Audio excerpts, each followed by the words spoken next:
Hello, Garland Nixon here, hanging out with Larry Johnson on a Thursday afternoon, and a number of things. We're going to go to Sonar 21, Larry's website, and we got a couple great stories. Let's talk.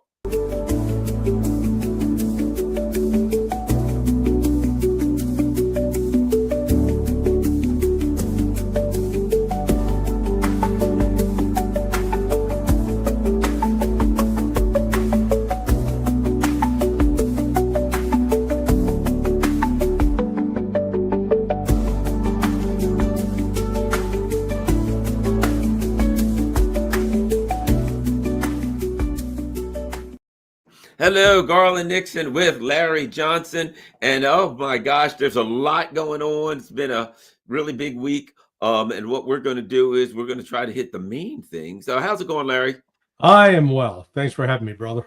Good. Let's start here. By the way, sonar21.com. That's Larry's website. A lot of good articles, a lot of good stuff. He updates it regularly, and he keeps all of the important stuff on here. So let's go. I was curious about this whole Kashmir attack thing. As soon as I see that there was some, of these crazy terrorists involved, I think, of Jake Sullivan's infamous cable saying, Al Qaeda is on our side, and the connections between the U.S. and intelligence agents. The defense minister from Pakistan came out within like a day or two and said, yeah, we've been doing the dirty work for the West for a long time, which kind of raised another, I raised an eyebrow when I heard that too and thought, is he trying to tell us something, knowing the history of Pakistan? Did Western intelligence play a role in the latest terrorist attack in Kashmir? That's on sonar21.com. Larry Johnson, what are we to know? Yeah, I think so. My answer would be probably yes. When you look at the relationship of not just the United States and Pakistan, but the CIA in Pakistan, we're talking at least 65, 75 years. So early on, the CIA set up a base in Pakistan from which the U-2 spy plane operated over the then Soviet Union. So right away, you've got U.S. intelligence cooperating with Pakistani ISI, their intelligence service. Then jump ahead a couple of decades, and we get the Soviet invasion of Afghanistan. And again, the CIA is working hand in glove with Pakistani Sunni groups, many are Islamic extremists, Salafists, and in carrying out attacks on Russia inside Afghanistan. Again, the United States funding many of these terrorist groups, establishing relationships with these individuals. So then when the war in Afghanistan kicks off in 2003, you get some of these Salafist groups are going cross-border into Pakistan seeking safe haven. That's where Osama bin Laden went and hung out. There was some, I know there was a former Congressman, Kurt Weldon, claiming that bin Laden was hiding out in Iran for all those years and then went to Pakistan. And that's just utter nonsense. He's somebody just feeding him some bamboozle.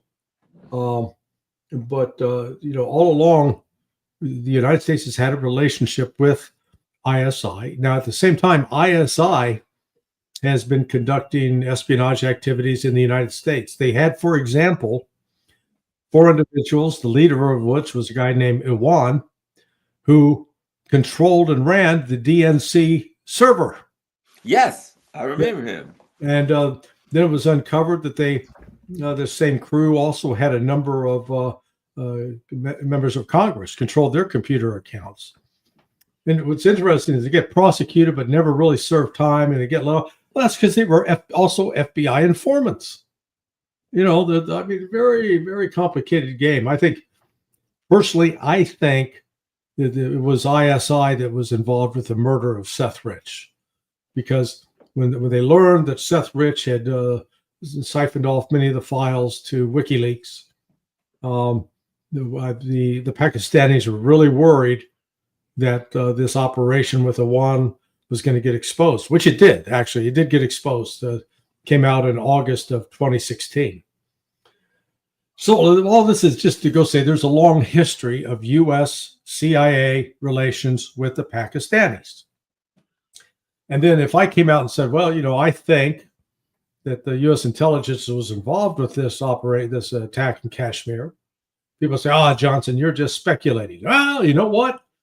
As you pointed out, we don't have to speculate no more. We got the defense minister himself who came out. Initially, he said, I think this was a false flag that India did this to make us look bad. But then he goes off on this tirade about, man, we've been played as suckers by the U.S. for 30 plus years. No kidding. So this attack that took place now 2 weeks ago, April 22nd, I believe, in Kashmir. And usually with most North Americans, you say Kashmir, you're either talking a really soft, expensive sweater, or you're talking Led Zeppelin. Okay. Yeah. One of the two. And the ideal world is you're wearing a cashmere sweater, listening to Kashmir by Led Zeppelin. So, but apart from that, we don't know much about it. And Kashmir has been a point of contention between Pakistan and India for, good God, 80 years almost. When the UK finally gave up its colonial control of both countries in 1947, they divided it up arbitrarily between 2/3 to India, 1/3 to the Pakistanis, and they've been fighting over it since. So we come back to, on April 22nd, in this area that's now Kashmir is trying to develop a tourist industry. They get attacked out of the blue by these Islamic radicals. Now, it's possible that those Islamic radicals had been sitting around saying, you know what?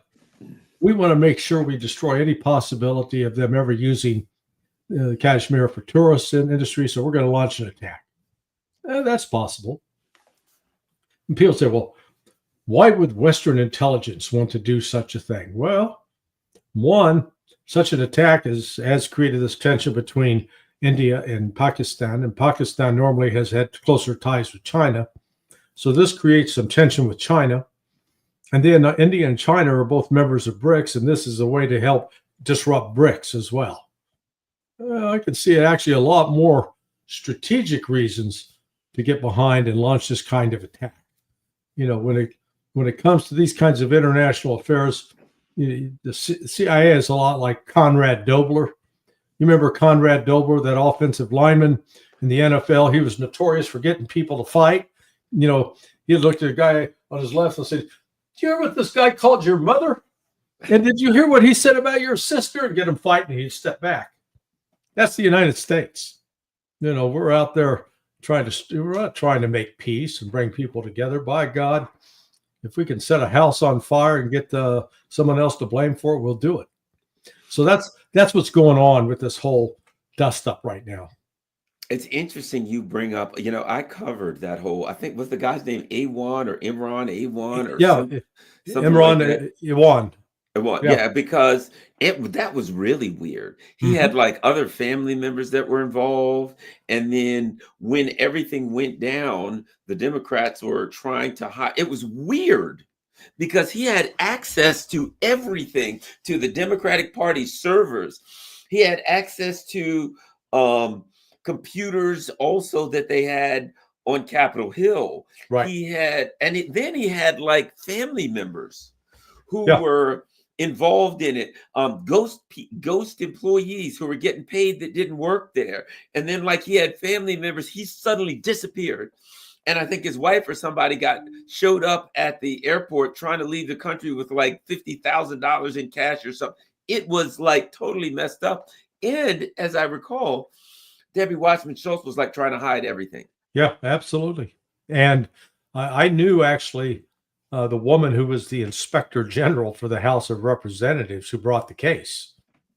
And, it's clear, and it was clear to her back then that this was part of a Pakistani intelligence operation, and FBI counterintelligence was involved. This is one of, and that's why I say I think this is relevant to Seth Rich, because when the FBI Washington field office was communicating with FBI headquarters about the Seth Rich death, they were talking to FBI counterintelligence. They were talking to Peter Strzok. Now, why the hell do you get FBI counterintelligence involved with what's so supposedly just a local street murder in D.C.? Please. It just, this is one more example of the cover-up that went on here. Furthermore, because he had access, Seth Rich might have been onto him. Yeah, no, exactly. He might have been onto him, and they may have had to say, well, okay, he stole this info, and in going in, he might have figured out something, or he might have said to one of his, whatever, something's weird. What are these people? And he starts to ask a question. It's like, uh-oh, he knows a little too much, right. And you know what happens when people know too much. Yeah. They get Epsteined. That's Virginia Jeffrey. Yeah, well, and sorry, a little off topic, but shame on Kash Patel. I thought better of the man, and for him to go up there today, oh yeah, Jeffrey Epstein hung himself. Oh, for God's sake, really, please, these guys. I don't know. They get in office and they become captives. Him, Pam Bondi, and I guarantee you, what's at the root of it. They're covering up for his Zionist actions. This is there's no question. Cover Israel's ass, man. That's all this is about. That's this whole thing. Let me ask you this. It's what I think Russia knows what's going on too, because Russia has taken this is my interpretation, a decidedly pro-India position. Russia seems to me to have taken a decidedly pro-India position. And it seems to me, I think they know everything that's going on and everything behind it. But listen, there's a long history there. So January 1973, my wife, she was my fiance at the time. She's in college. She does a winter term, which is like a 3-week visit. And this one was set in India. So she's in Delhi. And she is living with the family of Bandura Shastri. Bandura Shastri had been the Indian prime minister who had died the previous year while on a trip to Moscow. Killed over dead of a heart attack. So my wife was actually there in India when they were doing the annual commemoration of Shastri's death. So the relationship between India and Russia, it's been there in place. Actually, I think Russia started cultivating it once the Brits pulled out, once they gave it the colonial empire, and didn't try to reimpose itself as a colonial ruler, but, treated India with respect.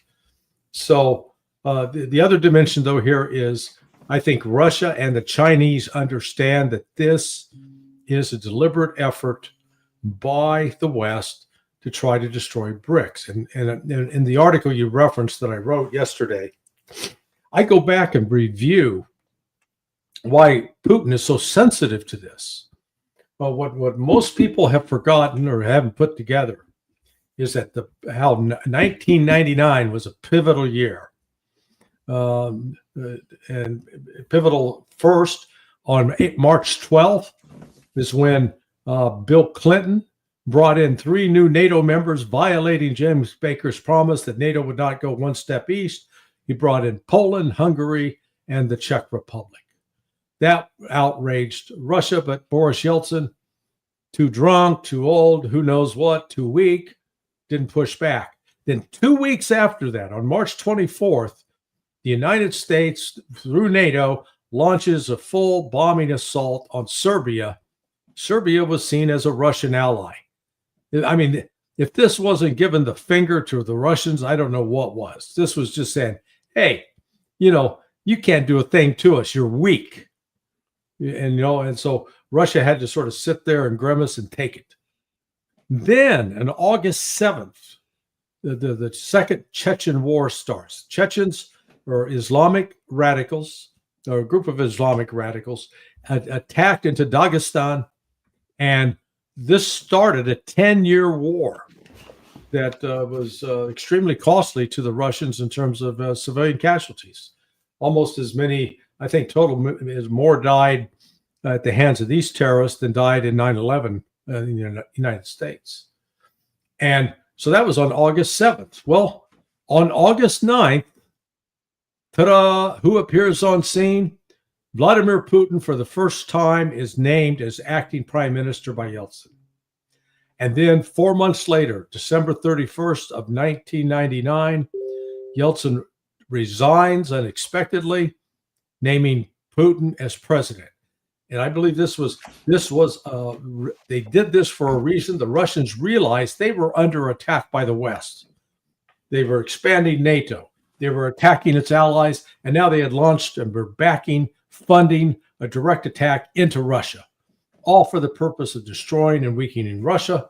And Putin's job was to somehow get all that toothpaste back in the tube. So here's now Putin, 26 years later, watching what they're trying to do to India. He said, man, I've been there. I got the T-shirt. I'm not, I may look stupid, but I remember and I've learned some lessons. And so I think you're exactly right about the strength of the relationship between Russia and India on this particular issue. Yeah. Now you got another article which is important. I've been talking about it. Everybody's been talking about it, but I'd like to get your we're going to get your once again sonar21.com, Larry Johnson's website. Make sure you go there and check it out regularly. A lot of good information on there. Trump blinked in the face of Houthi resistance but called it victory. Here's the thing that's interesting, Larry. Most everybody, most experts feel that, they told the truth about the plane slipping off the ship. It may very well be true. I've been highly suspect of that. But what I find interesting is this. They announced we're out, we're done. Oh yeah, and another plane slipped overboard. I'm like, man, I'm sure a hell of a lot of planes. I never hear about them slipping overboard. And all of a sudden, when they start tackling with the Houthis, they're slipping overboard like throwing coins in a wishing well. Yeah, this is where I wish we could cue up music as we go along. Just have Freddie Mercury come in, start singing "Another One Bites the Dust." Right, yeah. So it seems to me that. Well, let me tell you my interpretation, and I guess everybody's interpretation. You tangled with the Houthis and you lost. Yeah. You could bomb some airports or you could bomb some civilian targets or whatever, but ultimately, they're just continuing to fire on you. You're not making any headway whatsoever. If you're just going to continue, they're happy. The Houthis are happy. They're like, yay, we get to fight the Americans. Fire some drones and missiles. Americans fire back. An MQ-9 goes down. Every so often, a F-18 bites the dust. And the Houthis were happy to continue with that ad infinitum. This is like what all they ever prayed for, right? And the U.S. at some point, it seems like Trump just said, I can't do this anymore. Let's declare victory. We're out. Well, yeah, when you look at in the course of this Operation Prosperity Guardian, which started in December of, 2023 now by Lloyd Austin. And then Trump gets control on January 20th, and they started up on March 15th. And in that total period, you lose 22 Predator drones. Each one figure, that's at $35 million a pop. Okay, so that's $770 million right there. Then you lose 3 FA-18 combat aircraft, which go around $70 million a pop. That's another $210 million. We're talking $1 billion in equipment loss just, in a period of 5-6 weeks against the Houthis. I mean, look, this is a little bit like, Mike Tyson getting in the ring with Peter Dinklage, the dwarf that from Game of Thrones, and Dinklage whipping his ass, because I said we're all big, we're strong, we're the mountain.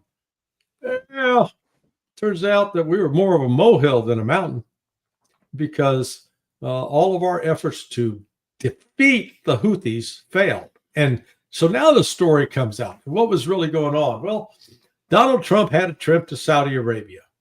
And I anticipate that during this trip to Saudi Arabia, he's going to be announcing that they got a deal with Iran. I hope I'm right. I could be wrong, but the Saudis said you gotta stop this you gotta stop bombing the Houthis. You gotta cut this out in Yemen, or else you can't come. Stop it or don't come. So Trump declared victory. We won. They capitulated. You and I are both old enough to remember April 30th, 1975, when the United States declared, "Hey, we won in South Vietnam. Everybody get to the helicopter and get the hell out. Yeah. Run for your lives." And the North Vietnamese marched in and took over Saigon. But we declared, "Oh, yeah, we could have beat them easy. Yeah, we just weren't trying. We weren't trying hard enough. Oh, no, it was Congress. They stabbed us in the back. They wouldn't let us win." No. We couldn't beat them because these people were fighting for something that wasn't a communist idea. They were fighting for their own freedom. And we just used communism as an excuse to kill a lot of them. So here again, now we use the excuse of terrorism. Those Houthis are terrorists. And, Iran's putting them up to this. And, the Houthis, no matter how much pain we inflicted on them, they didn't give up. They didn't say, they start crying uncle and curl up into a fetal position. So the deal that we agreed to, okay, we'll pull out, we'll stop bombing you and you stop bombing us. So they say, okay, good. But we're going to keep up smashing Israel in the nose until they stop murdering Palestinians. So, that's still Trump and his posturing is just, I'm really getting tired of it. I was so hopeful that he would come in and sort of a changed man and really deliver on the peace promises. And instead, across the board, he talks a good game, doesn't deliver on the Epstein files, covering up for them, threatening Iran with war. Should have pulled out and stopped the war in Ukraine, continues to facilitate that. So it's one thing after another. It gets tiresome. And then his claim the other day, U.S., we're the most important and powerful nation. We won World War II, We're celebrating World War II victory. It's like, do you remember those Japanese folks? They didn't really surrender until September, okay? Signed a peace treaty in Tokyo Bay in August, but they didn't really get down to the final attacks until September, thanks in part to Russia's intervention that helped the Japanese accelerate their decision to surrender. Yeah, it's obvious. Trump just says whatever he wants to say. You know what I mean? I mean, you get these tweets from him, and one thing about Trump, I've been saying is you can't corner him. It doesn't matter. People think they can, well, how will he do this? He don't care. He will literally say something, and the next day just say, what? Who, me? I don't remember saying that. Nah, I don't care how bad. Oh, we certainly won. I'm talking to the Chinese. If he gets some deal with the Chinese at some point, he'll say, yes, we completely won that, defeated the Chinese in this trade war. It doesn't matter to Trump. Yeah. His position is, he says what he would like to be true. He says it would be good if it's beneficial to him. He just says it. So in a way, he's got an advantage over all of us. Because you can't ever corner him. Because he'll just say whatever needs to be said to say that he won. You got to put on some big hip waders to get through this whole pile of the male bovine excrement. It's like with China. Yeah, man, the Chinese, they've caved, they've begged, come begging. What is talking? The Chinese are going, what? No, you called us. Because China really could care less right now. They see the United States as a threat, a military threat, and they're not going to be bullied, and they're not going to get poked in the chest, and it's going to end badly for the United States. And Trump in his arrogance on this thinks, he thinks he can bully, threaten, and that people are going to surrender. I mean, look at this ridiculous drama today with Keir Starmer. Oh man, we got a big deal with the UK. Yeah, let's come up with that list of UK imports. Okay, the Scotch, I'll grant you that. But Yeah, we got some pretty good American whiskey that you can drink in lieu of that. Um, hmm. You know what? The reality is, England doesn't produce anything that the United States needs at all. So this was, again, Trump putting lipstick on a pig and putting a blonde wig on it and trying to say it's Marilyn Monroe. Yeah. Yeah, I totally agree with that. Um, the other thing I wanted to ask you about is the so-called Iran um, negotiations. Mm-hmm. One day, and because here's what we get, and I've completely stopped this. You get people flipping out because Trump's tweets or somebody um in his orbit will say something like, well, they can't even have anything even remotely related to nuclear energy, right? And everybody go, oh my God, it's a war. And then like hours later, Trump will tweet on social, with Truth Social, yeah, I've been listening to the Iranians, and perhaps maybe we've been over, this thing's been gone overboard. I think we'll have a deal within 15, 20 minutes, right? And then everybody goes, oh my God, it's all over. An hour later, yes, I've told the military to take every weapon that we have in our arsenal to the border of Iran. Within minutes, we're going to kill them all. And you're like, at some point, you're just like, I just think he just drones on and on and on, from highs to lows to the point where you just sit there and say, this is this is the only thing I can think. This is unprofessional. Yeah. Yeah. No, listen, at least the way I was raised in the intelligence community the words were important. You had to be precise. You had to be clear, try to avoid ambiguity, because what the president speaks or what's said to the president and the president could repeat is very, very, very not only valuable, but critical. And it can have a real detrimental effect if he says the wrong thing in the wrong way. Well, man, you throw that out with Trump. He says everything all across the board. And, his latest with respect to Iran and Ukraine as well. He said, Russia's concession is it's got to give up that it's not going to take all of Ukraine. And then he implies that they don't want that. He referred to that little strip that they have in the Donbass. It's like, are you kidding me? Dude, the Donbass is now part of Russia. They don't view it as something else.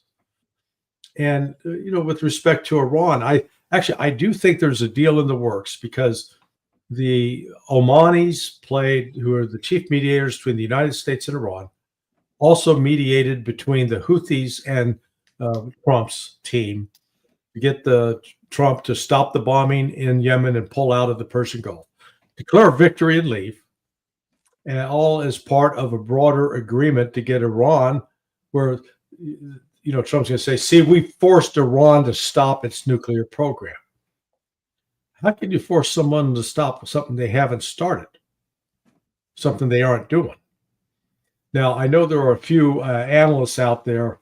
Nima interviewed this one guy, David Pine, who's, oh yeah, Iran's had a nuke since 2015. He's, again, he doesn't have the access to the intelligence and the intelligence community, because he says no, they don't. So Trump can get a deal. I've been saying this for 4 weeks. The deal is real simple. Iran agrees to not enrich uranium above 3.6%, which is entirely acceptable for use in peaceful nuclear energy. They're going to, all other enriched uranium above that will be taken and possessed by Russia, and Russia will handle the production of the medical isotopes, which are usually enriched at about 20%.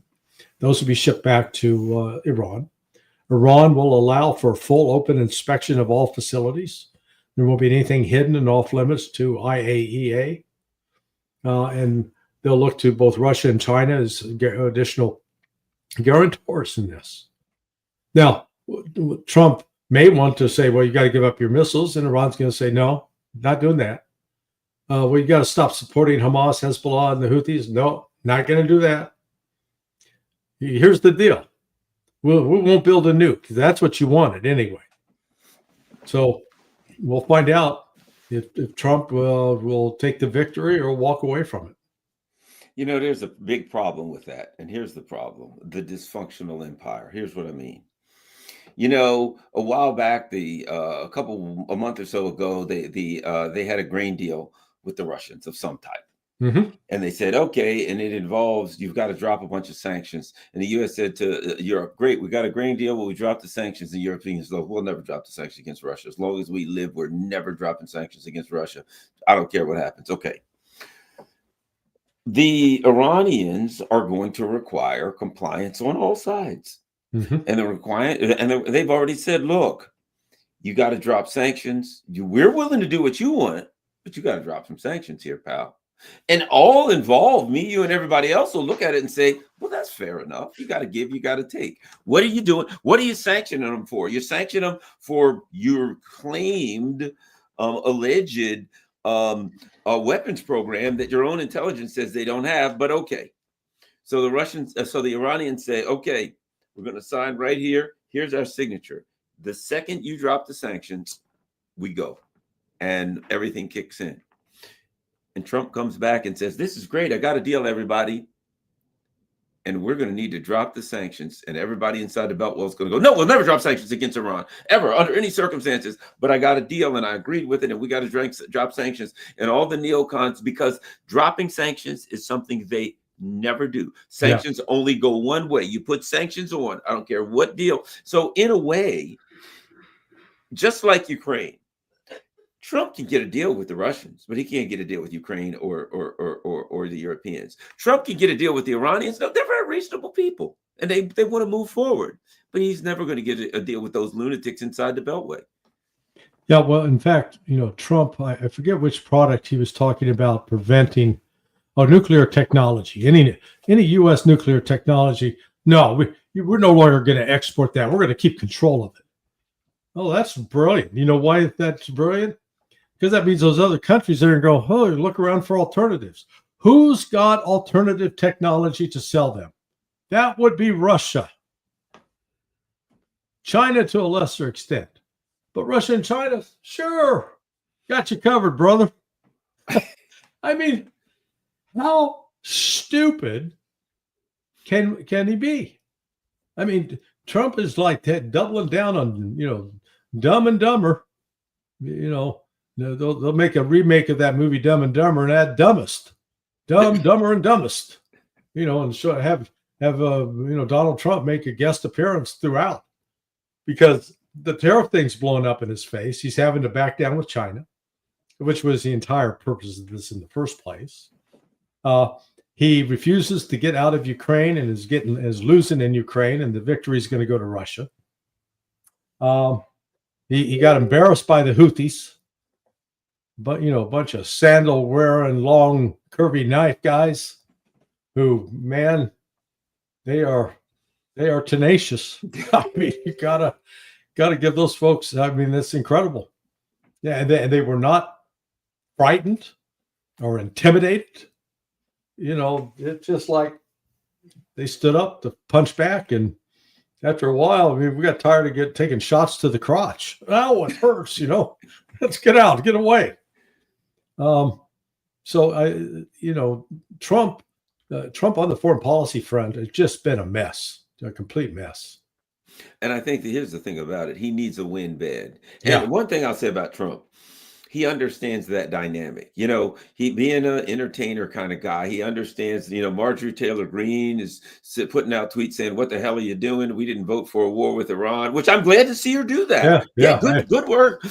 There's plenty of Zionist stuff I don't agree with her on, but there's stuff that she's really good on, and you got to give her credit. And I think it's good. And she said, I'm speaking for the MAGA people. Hey, man, we voted for you. We supported you. This is what we wanted. We didn't want this. And I'm glad to see some level of accountability when it comes to foreign policy there. And I think Trump knows he needs a win bad, because 100 days in, he talked a lot of smack, but he hasn't gotten any wins. And he got a big L against the old Houthis there. Well, and look at the public opinion polls that are just showing increasingly people who are above the age of 50, okay, they tend to still be pro-support Israel at any cost. But the larger population are those between the ages of 20 and 50, and they're moving the opposite direction. They recognize that Israel's a bully, Israel's a murderous regime, Israel's engaged with genocide, and now the Republicans want to tie themselves to that. That if you protest Israel's policy of genocide, you're anti-Semitic. And so they're accusing all these Jews of being anti-Semitic. I mean, it's the craziest damn thing. I saw Medea Benjamin the other day getting attacked verbally by Nancy Mace out of South Carolina. And here's Nancy Mace, Gentile all the way, Miss Gail Goyim, Goyim is the Yiddish term for Gentile, calling Medea Benjamin, you're a self-hating Jew. Hey, Goyim, who are you to judge me as a Jew? Okay. I mean, it's that ridiculous. So, Trump needs to separate himself from that, but I think man's way too compromised. I think you're right. I think, and just like the Democrats really were morally wrecked by their position with the Democrat with Israel. I think Trump, he needs a deal, an Iran deal. Well, okay, that'll give him a few numbers, not a lot, but I think as long as he's entangled with Netanyahu and Ben Gvir, those people are kooks. And they're fascists. They're just fascists. They are not reasonable people. Yeah. As long as he's entangled with those people, I don't see how his numbers can ever go up. Until he gets something going with Gaza. And I might add, it seems to me internally, Israel's extremely unstable. Well, hell, they went through before this happened, they went through 3 or 4 prime ministers over an 18-month period. They were completely unstable. And how does Israel even survive this in the long term? Because it's coming apart at the seams. It's just being held together by U.S. money and U.S. weapons. Band-Aids and bubble gum is the only thing holding Israel together as a nation, it seems to me. Yeah, no, Israel has suffered a catastrophic public relations disaster in terms of its public diplomacy over its genocidal war in Gaza. That countries that used to be favorably disposed or willing to entertain Israel, even including the Saudis. The Saudis had been moving towards the Abraham Accords, but they've made it clear, no, not until the Palestinian people have a state. So we're not dealing with you anymore until the Palestinian people have a state. So, the ball's in their court. And then Israel is, they're replicating Stalingrad in their attack on Gaza. We're gonna level every building. Yeah, hey, great idea, guys. That's what the Germans did to Stalingrad, and they got their ass handed to them by the Soviet army because they created so many piles of stone, natural hiding areas, concealment, cover, and ambush sites. And we just read overnight the Hamas fighters lured a group of an Israeli platoon into a building and then blew it up, killed at least 1 or 2 and caused critical injuries among others. So the war of attrition will start again, and Israel's going to start losing people, and they don't handle the losses as well as the Palestinians, but particularly the Palestinian Muslims. They accept it as God's will. So while they're sad, while they mourn, while they grieve, hey, this is God's will. They take that attitude to it. Whereas for Israelis, a lot of these observant Jews, they don't believe in an afterlife. I guess if they believed in an afterlife that God would judge them according to what they've been doing, they'd be doing things. They wouldn't be killing women and children as recklessly and wantonly as they are. Well, I would have to think this. There are a lot of people, you could say this about Zelensky and his crew too, but if in the halls of power in Tel Aviv, those people got to be thinking we need this war to keep going. Because if this war is over, there's going to be people all over the world saying, okay, it's over. Excuse me, it's not a war when you're bombing people that don't have a military and kid people in tents, Right, burning people right. alive, just killing, murdering, genociding people. But there's going to be people all over the world saying, now it's time to hold them accountable. Mhm. There's going to be people in the world, all over the world, screaming, we can't. Number one, who the hell's going to buy anything from them all over the world? Forget any organized boycotts. People are just going to say all over the world, lots of countries will say, if it's made in Israel, I don't know, I'm invested. If you're investing in Israel, I don't want anything. That's done. That's a given. No way to prevent that. But there are going to be international courts and people all over the world saying, how do we hold those people accountable? If you are an Israeli and you show up in a country and you got a passport that says you're from Israel, you may not be allowed in some countries. I've seen things about Israelis eating dinner in restaurants and people coming over, the restaurant owners saying, all of you guys get out. It is not going to be a pleasant life if you're an Israeli traveling around the world. And particularly if you're a member of this group that's in charge, you ain't going to be able to travel around the world. Not going to be able to do it. And you're going to spend all of your time fighting international lawsuits and international criminal charges. Yeah, no, you're absolutely right. These the Israelis like to pretend that they're little David fighting big Goliath, but the reality is they're more like a guy that's in a they're in a cage match, and they just got their hands wrapped with tape, and their opponent is sitting in a chair with his hands tied to the chair, and his family's around him too, and they get to just go up and pound him mercilessly, and they can't. Whatever fight back they can do is very limited, and yet the Hamas somehow, in some way, has managed to fight and resist Israel, despite, we're now in 20 months since that whole war started. 4 more, that's 2 years and 2 more months. They were supposedly going to destroy Hamas and purge that territory of Palestinians. But the Palestinians, they got another idea. Listen, I can't imagine the horror that they're living with. But they're hard as woodpecker lips, those people, what they're putting up with. And I think this is unrecoverable for Israel as it is for the United States, because the United States has been the great enabler of bloodshed there in Gaza. I think you're right. I think the Democratic Party is mortally wounded. I think both parties are wounded. I don't know how it's going to work. I know the Democratic Party is mortally wounded. There's a lot of people. I remember I talking to a young guy who was about 30 after the election in DC, and he was like, yeah, back home, all my friends normally vote Democrats. He's like, none of them are voting for the Democrats. And I says, why is that? He said, Gaza. And they ain't coming back. They see that as this is something that it's like sometimes you see in life and you see somebody do something, somebody that a friend or somebody you work with, and you see them do something that's so over the top. You're like, I didn't know that person was like that.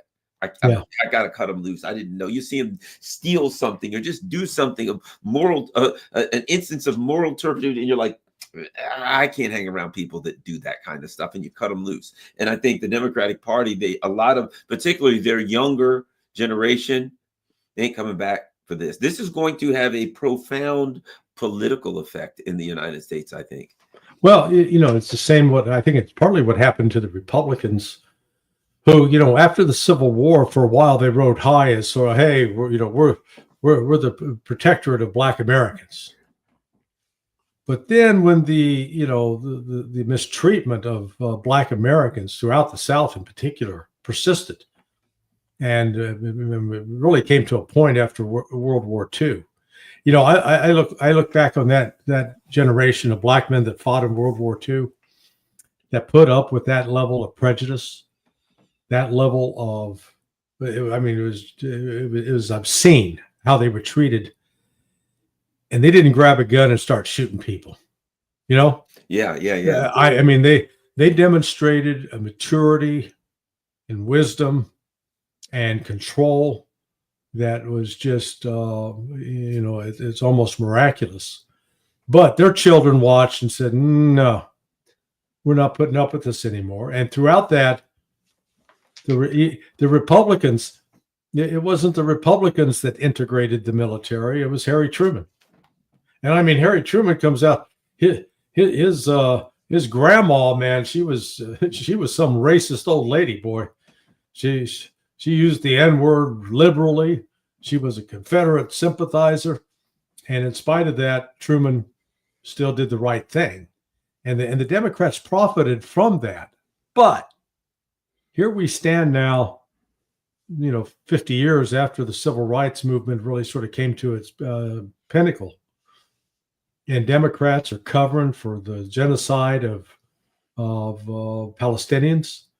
They're climbing on board to attack anybody who protests the genocidal policies of Israel as an anti-Semite, and allowing their freedom of speech to be abrogated, the right of assembly to be abrogated, and those kinds of smears.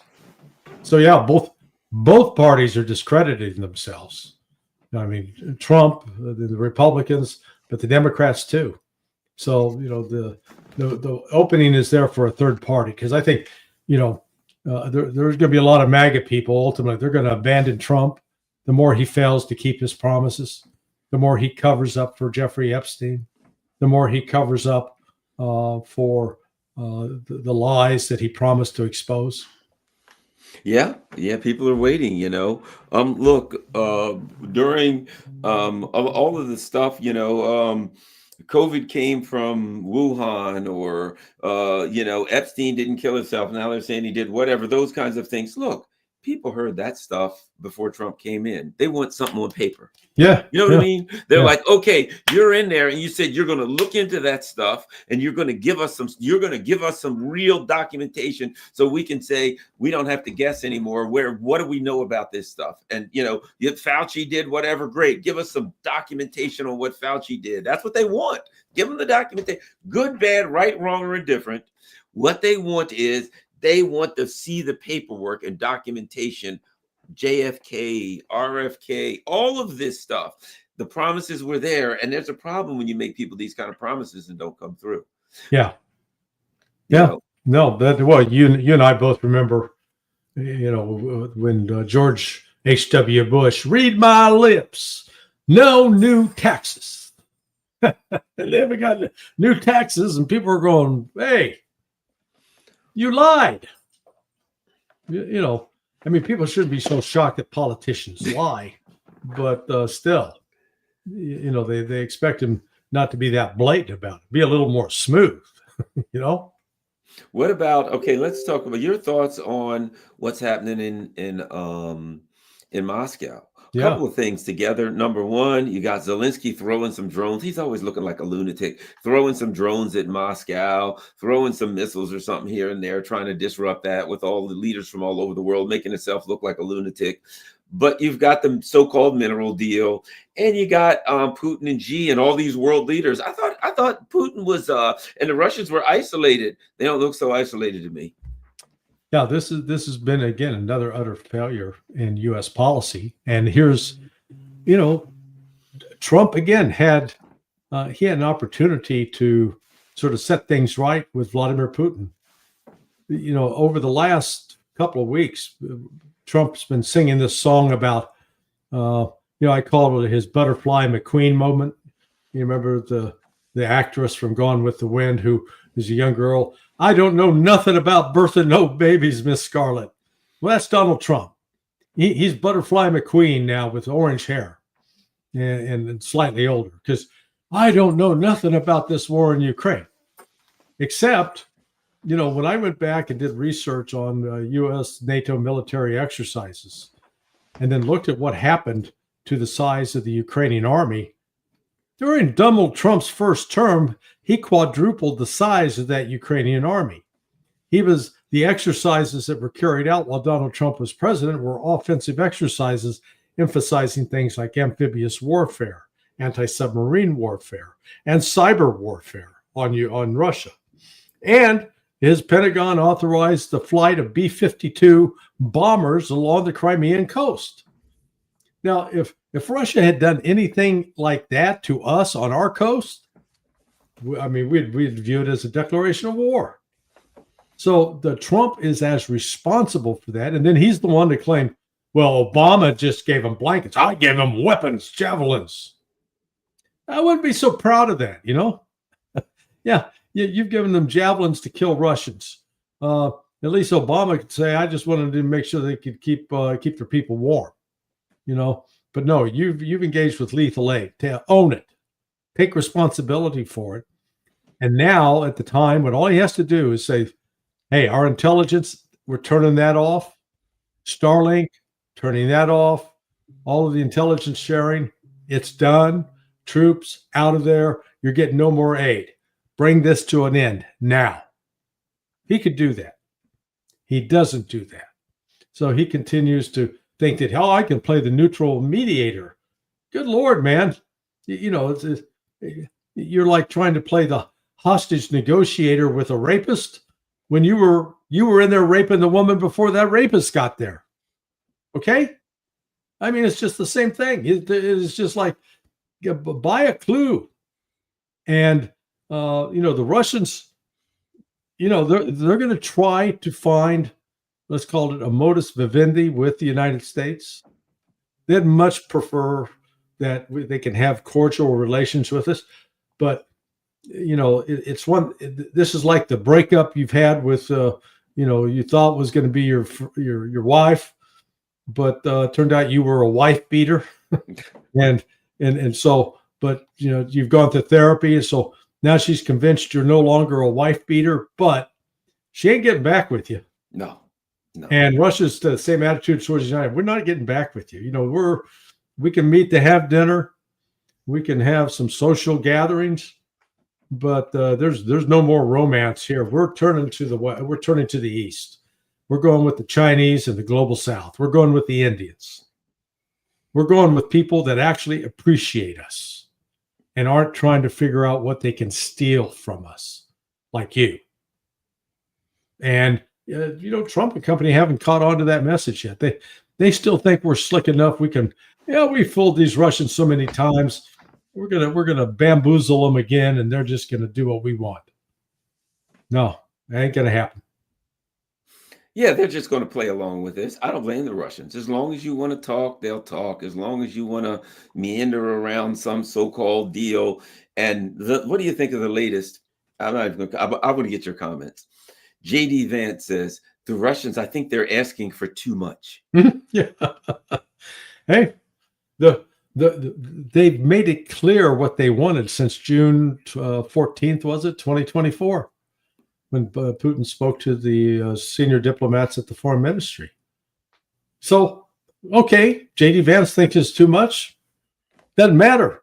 Doesn't matter what JD thinks. It matters what Vladimir Putin and his team think. And they've made it very clear. This is the deal we're going to have. Look, I asked the question the other day, why was the United States so intent on expanding NATO at the time that the Russian army shrank by 2/3? How does that make sense? It's one thing to say, hey, yeah, even though the Soviet Union has collapsed, the Russians are building their military up. They're increasing it from 1.3 million to 3.5 million. So we got to confront them, because they threatened they're going to attack Poland, and they're going to attack Romania and Hungary. So we got to be prepared to do all this. But instead, it was the exact opposite. The Russian military in 1991 was 3.5 million, and from there it was collapsing, contracting, decreasing in size, and had less capability. And then, despite promises from the West, we want to expand NATO, then in 1999, that's the pivotal year. That's the critical year people need to focus on. On March 12th of 1999, Bill Clinton says to Poland, Hungary, and the Czech Republic, y'all come in now. Y'all be part of NATO, with his Arkansas accent. And Russia's going, what the hell? Well, who's Russia's leader at the time? Boris Yeltsin. Boris was drunk a lot of the time, not really paying attention. 2 weeks later, March 24th, 1999, the United States with its NATO allies launched an attack on Serbia, which is a Russian ally. And when the Russians tried to resupply them, we blocked them and threatened Russia with military action. Russia backed down. August 7th, the Chechen War, the Second Chechen War starts in earnest. These are radical Islamists. They were aligned with people like Al-Qaeda. And guess what? They're funded by the CIA and by British MI6 attacking into southern Russia to Dagestan. And the Russians had to mount a defense. So that was August 7th. August 9th, Boris Yeltsin announces a new prime minister, Vladimir Putin, plucked out of nowhere, 46 years of age, young guy. Yeah, came from the KGB, but he wasn't a guy specializing in pulling out fingernails, and he was a lawyer. And yet, then 4 months later, the end of December of 1999, Yeltsin unexpectedly resigns, elevates Putin to president, and it's Putin's job to now get all that toothpaste back in the tube. So Putin's experience there was in 1999, he saw NATO expand, NATO attack, NATO subvert. The intelligence that Russia was the target. And so in the ensuing years, Putin still tried to develop a relationship with the West. It was after all that he still approached Clinton and said, hey, why don't you let us join NATO? And Clinton's advisor said, no. If we do that, we won't be able to justify spending billions with the military-industrial complex. I mean, good God, Raytheon, General Dynamics, Lockheed Martin, Boeing, they're going to be losing some money. We can't have that. And then in 2007, at the Munich Security Council in Bucharest, and then in March of 2008, on both occasions, Putin made it very, very clear that if the West persisted in bringing Ukraine and Georgia into NATO, that was a red line. Russia would fight back. And notice during that period, from 1999 to 2010, Russia was fighting this war against these terrorists that were funded by the West. And yet Russia was not militarily strong enough to punch back yet. They were not economically strong enough because Putin was in the process of rebuilding Russia, both militarily and economically. And just last week, he admitted in an interview that even after the Maidan in 2014, they weren't in a position to do so. But 2022, tan, rested, and ready. Yeah. Well, to say that the Russians are asking too much, that's like somebody puts a gun to my head and they say, okay, I'll negotiate with you. And I say, okay, will you take the gun away from my head? You're asking for too much. Yeah. That's too much. You put the gun in my head, and all I'm asking you to do is take that gun from you. Come into Ukraine, and what's too much? They're saying, get the hell out of Ukraine. Yeah. You only came into Ukraine. I read Zbigniew Brzezinski's grand chessboard. You're going to come in here. You're going to break it up into 3 pieces. You're going to use those 3 pieces to surround China. You're going to take China out. God only knows what the Banderites will probably ethnically cleanse all of us like the Palestinians. Not going to happen. Right. You have to get that gun away from my head. Well, I think you're asking for a little too much. Well, if taking a gun away from my head is too much, we can't negotiate. The only thing I can do is fight. Yeah. Amen, brother. No, you're right. It is just, the United States, I've always, the one thing I did learn from my parents, and my dad in particular, he was hard over on this. Be humble, don't be a braggart. Don't pretend that you're more important than you try to be important and tell people how important you are. Just be humble. There's a lot more to be gained in that kind of humility. And the United States, boy, we got, people criticize Trump for being a narcissist. But candidly, I think everybody that's been president have been a narcissist. I mean, Bill Clinton, hello, George W. Bush, Barack Obama, please. Yeah, and Joe Biden, it's just like a narcissist club. So you can assign degrees, who's the most narcissistic, but so what? Um, what we're lacking is somebody that says, you know what, the most important thing for me is my country doing well? Are the people thriving? Are the people healthy? Are they educated? Are they safe? That's my priority. Instead of, hey, my press clippings looking good. How's my polls looking? Are people saying nice things about me? Yeah, I think that's where we are, Larry. Last, I will want to go, but I did want to ask you. You did have an article on the minerals deal, and just Oh, some yeah. comments on the so-called minerals deal before we go. Well, when Trump, let's go with what Trump says about it.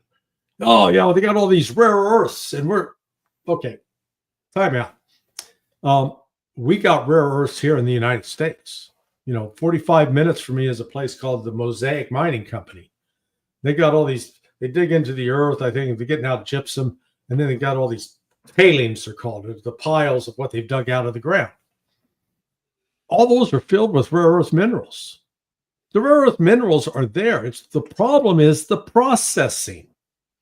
So even Ukraine, you got all these rare earth minerals you can dig out of the ground. Great. Where are you going to process them?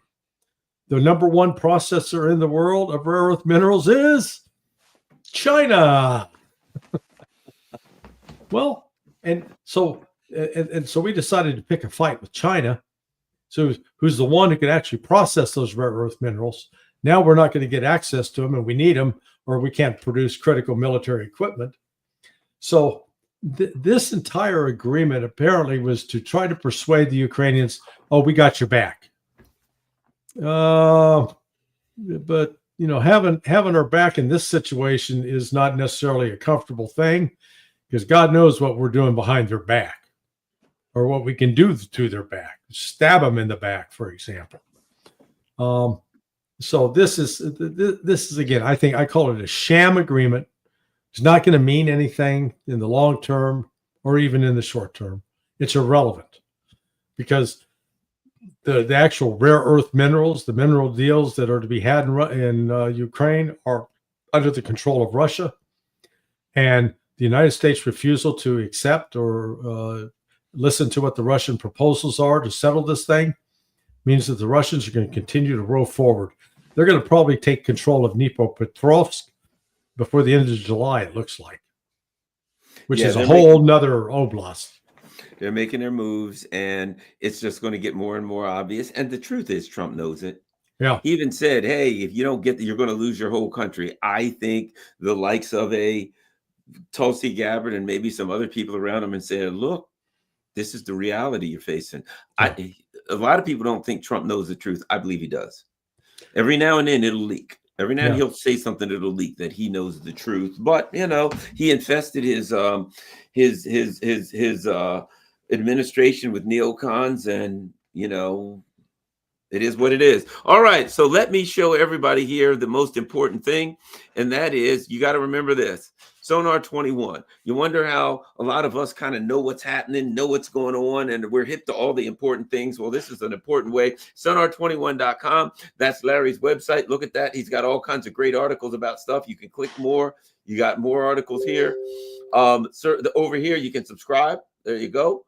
That's easy enough to do. And of course, there is support us. You got PayPal, PayShoot, Patreon, Buy Me a Coffee. It is important because, like all of us, on alternative media, Larry has to pay for this stuff out of his own pocket, and whoever can help to donate and help keep this stuff going, you're helping us all. Thank you very much, Larry. Thanks a lot, and I certainly appreciate you taking time out of your busy schedule. I'm indebted to you, brother. I appreciate all the promotion and all the great support from you. Thank you. And everyone in the chat, you are a critical part of alternative media. Please, everybody out there, here's what we need. Larry and I need you to do. Well, number one, follow me on Rockfin, Rumble, read all the stuff going across the bottom. If you can donate, that's great. Patreon, Buy Me a Coffee, whatever. But here's the important thing you can do. Everybody out there, I'm looking at, we were up over 700 at one point. We got 685 people. Imagine if 685 people all post to their social media platforms, Telegram, YouTube, you name it. It will make a difference. This is information people need to get out there. Thanks a lot, everybody. Don't forget, soon as we go off, I want you to just go to YouTube, wherever you're watching it, take the link, post it on your social media platforms. Thanks a lot. We're out.